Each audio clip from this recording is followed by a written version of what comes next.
How's everybody doing? Welcome back to my channel for a brand new video. Today we're going to be taking a look at Lili and covering some of her tools more in detail. Think of this as a more intermediate or advanced guide on how to play Lili and what to do with her in certain situations. I'll be covering key moves that are crucial to her game and moves that I often use during my matches. If you're new to Tekken 8 or just thinking of picking up Lili, I did make a beginner's guide covering the basics of Lili, and I encourage you to take a look at that first. With that out of the way, let's get started. As we've already established, Lili is a versatile character that has very good rushdown options to lock down your opponent. You can use her strong highs and mids to create pressure and make your opponent freeze up essentially. After that, you're able to mix in lows into your offense and really keep them on the tip of their toes per se. I do want to highlight down forward 1 in particular. This is a good mid to check your opponents. It's fast, it has good range, and even on block, it still allows you to use your sidestep. So utilize that movement to your advantage. Now let's get to the bulk of her key moves. Starting with down forward 3. This move right here is very important. It's crucial to Lili's game. It has good properties on block and has pretty beefy damage on hit. But the best thing about this move is that it has counter hit properties. On counter hit, this move gives you a full combo. So counter hit down forward 3, learn how to recognize that animation and take advantage of that because it does give you a full combo. Let me just do something basic. So that, oh, and I dropped the combo. Let's go with this. As you can see, counter hit down forward 3 allows you to get a full combo. That was just something basic to illustrate the point. But definitely keep that in mind as down forward 3 will give you a lot of mileage. Very good move. Definitely use this a lot. Next, we go into forward 4. So one thing you'll notice about Lili, when you look at her, she has long legs. And with long legs come the blessing of her having amazing reach. And forward 4 is a perfect example. Look at that. So look how far away I am from the opponent Lili, right? Do you see how far that reaches? That is crucial to her game. This move right here, forward 4, is a mid. Covers a lot of the stage. And it's basically a good get out of my face type of move. It's used to keep your opponents in check if they're trying to approach you. In addition to that, it's a good move to use to close out rounds. Create some distance. And throw this out. Forward 4. Just like so. This move is also safe on block and has a bit of pushback properties as well. As you can see, on block, it's safe, you know, -9. And when the opponent Lili is blocking it, it already has pushback, which naturally creates distance. And that can work to your favor. One more thing. On counter hit, forward 4. Look at that animation right there. On counter hit, you are able to get a full combo with this move, forward 4, just like so. So if you ever get a counter hit, be ready.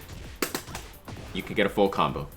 Quarter circle forward, 3+4. So quarter circle forward, 3+4. That move right there. On hit, as you can see, it causes a ballerina spin. All right. Now at the wall, if you get this move, it'll cause a wall splat, which means that you are able to follow up and get a combo. So let's say I'm at the wall here, I land this move. Wall splat right there, right? So you could follow it up with something like back 1-4, while standing 1-2-4 for a combo, as you can see right there. The next attack on the list is forward 3. This is a mid attack and it's homing, so it tracks both ways. It doesn't have much reach, so it's best to use this up close. And as you can see on regular hit, you get a knockdown, which allows you to continue pressure. You can approach the opponent, dash up, and continue your pressure as you see fit. Now on counter hit, you get a free quarter circle forward 3. So like that, just like so. Are you starting to notice a pattern here? Lili has really good counter hit tools. Now, speaking of quarter circle forward 3, let me talk a little bit more about that move. Quarter circle forward 3. This is a new move that she got in Tekken 8. And it's pretty good. It is mid, safe on block. As you can see there, it did wall splat at the wall, and it knocks down on hit. Now, this also does hit grounded opponents. So I'm gonna go ahead and knock Lili down. As you can see, she's on the ground, she's trying to roll away. And quarter circle forward 3 is gonna hit her on the ground. Right, so keep this in mind. This attack can hit your opponent on the ground, just like so. Another good move that Lili has is forward, forward, 4. The heel stomp. That one right there. This move is good because it is a low attack. It has good damage. And by holding back, Lili can go into backturn stance. And I'm going to be talking a little bit more about backturn stance later on, but just kind of make a mental note of that. On counter hit, forward, forward, 4, the heel stomp, you can get this. Backturn, 1-4 for a heat engager. Let me show you again. So counter hit, forward, forward, 4, backturn, 1-4, heat engager.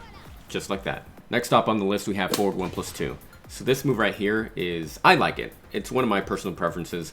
It is +4 on hit, and on block, it's -7. But you know what I like about this move? On counter hit, yes, it does have counter hit properties. On counter hit, you get a free 1+2. So watch this, forward 1+2, 1+2, boom, just like that. Now we have down 1-2. This is a pretty annoying low poke. Even when I play versus other Lili players, this move right here, it's rough to deal with. This is a good move for ending rounds. It can go into backturn stance by holding back. And to be honest, you don't even have to finish the entire string. You can simply do down 1. Kind of check your opponent with down 1 like that and see how they react. What are they going to do after that? If you want to finish the string, you can go for it. But of course, as you saw, it's not a natural string, so the opponent can block. It's a little risky to do, like that, -12, but it is an option. But as mentioned, back down 1, like so, down 1-2, and maybe you just want to check him with down 1, and perhaps go into a full crouch down forward 1. Speaking of down forward 1, sorry, full crouch down forward 1, this is also one of my personal favorite moves. It's a really good one that Lili has. As you can see, it knocks down on regular hit, which means that you are allowed to continue pressure. On counter hit, full crouch down forward 1 allows you to get a follow-up. Just like that. That was quarter circle forward 3 follow-up after counter hit, full crouch down forward 1. And if you want to make it easier, if you don't want to do the whole quarter circle forward 3 motion, you could just simply do a forward 3, just like so. Lili also has back 1. This move right here. This is a good tool that I use to start creating pressure. If you hold forward after the back 1, Lili goes into her do glide stance.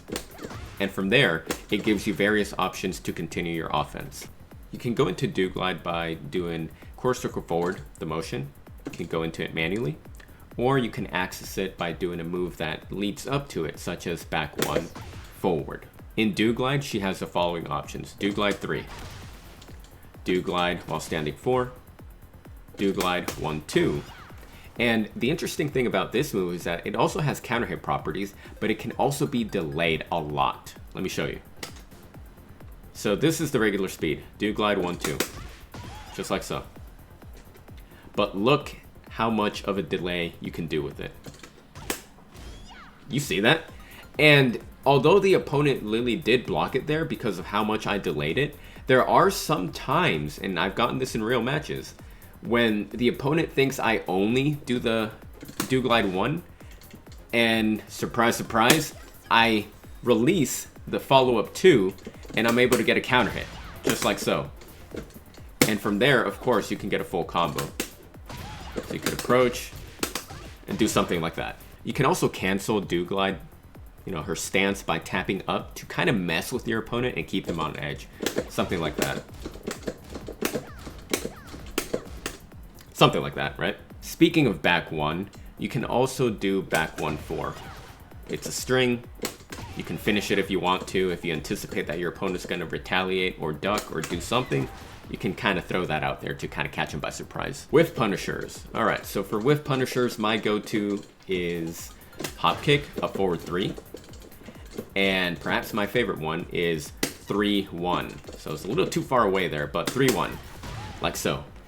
This is a really good move, good for whiff punishing, and as you can see, it puts Lili in heat. Alright, so now we're going to cover Lili's back turn stance. So back turn can be manually entered by pressing back 3+4, like that. Or there are some moves that put her into back turn, such as forward 4, hold back, like so. Now, here are some key moves to remember during back turn. Back turn 1+2. This is a mid attack, and on hit, you are able to get a full combo. Like so. So watch. Back turn 1+2. I'm going to do a crouching jab into while standing 2. Like that. And then, of course, you can follow it up with a combo. On block, this is only -11, so it doesn't hurt too much if it gets blocked, to be honest. Back turn 2. This is a mid. It is a power crush, which has armor properties.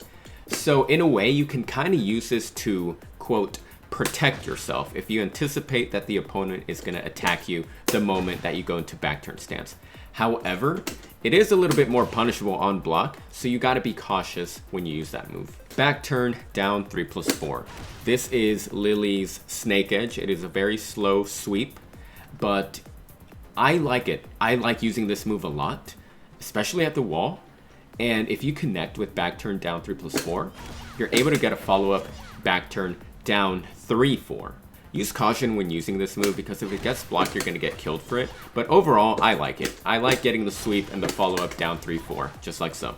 Back turn down 4. This is a low poke. It is -11 on block, I believe. I use this a lot. I like using this move. I like it a lot. But you also have the option of doing back turn down 2. This is a better option, to be honest. So, personal preference, do you want to go there or do you want to do that? I guess now that I'm looking at it, back turn down 2 is the better option to do, but it's all personal preference. Generally speaking, perhaps maybe do go for the back 2, just like that. One thing I do with back turn stance, it's a little risky, but it works if you execute it properly. You can utilize back turn and crouch and turn away from the opponent to become more evasive and create space and distance between you and your opponent. So I'll be here, back turn, like that. As you can see, look how much distance I cover, right? As mentioned, it can be risky, but I've gotten some pretty good whiff punishers by utilizing this right here. So you go into back turn, down back, back. Back turn, down back, back. So you're doing a backdash motion, basically. Back turn, down back, back, back. In full speed, it looks like that.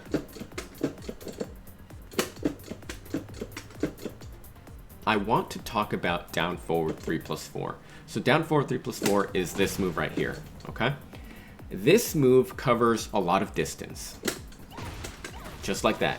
It's a good whiff punisher. And as you can see, it allows you to start a combo on hit. Just like that. Automatically, when you do this move, Lili is in back turn stance, right? So you can continue or you can start back turn pressure. But what if this move is blocked? Usually what opponents do is that they go into a crouching jab to try to neutralize Lili's back turn.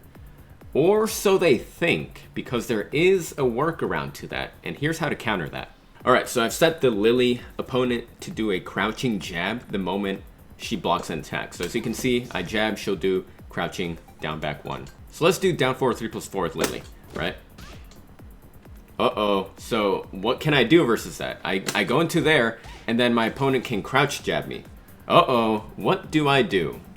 Let me tell you. You can finish the string. You can do down forward 3+4, 3+4, and it'll avoid the low jab. You can also do back 2, which is the power crush, and that will beat the low jab. Just like that. You can do back turn 3+4, and that will completely avoid the low. Just like that. Let me do that again. Just like that. Now, if you manage to just barely clip your opponent, let's say you're at tip range, tip distance, whatever you want to call it, you are able to simply hold forward and block the low jab. Just like that. You see that? It all comes down to the situation at hand and the mental mind games that you're playing. And there you have it. A more in-depth look at Lili and her gameplay. As always, use this information as a stepping stone to build up your game. Practice, experiment with the moves, get creative, and adjust accordingly. I hope this helped out. If it did, share the video, leave a like, comment, subscribe, all that good stuff. Hope you guys have a good day. Stay safe out there, take care, and I'll see you in the next one.